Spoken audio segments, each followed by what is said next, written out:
नमस्कार मंडळी. तर आज मी बनवत आहे मटार बटाट्याची भाजी.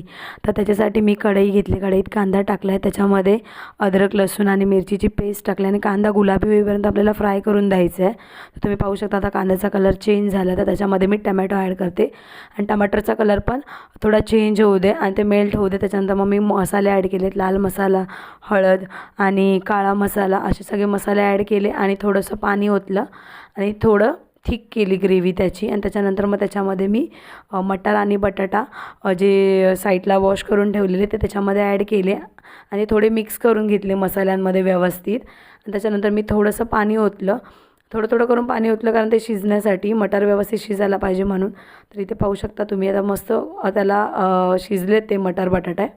तर थोडा वेळ अजून आपण ठेवूया पाणी टाकून. आणि ते पाहू शकता आपली भाजी रेडी झाली आहे आणि ही मी टिफिनला मिस्टरांना दिलेली आहे. मटार बटाट्याची भाजी आवडली तर लाईक शेअर सबस्क्राईब. धन्यवाद.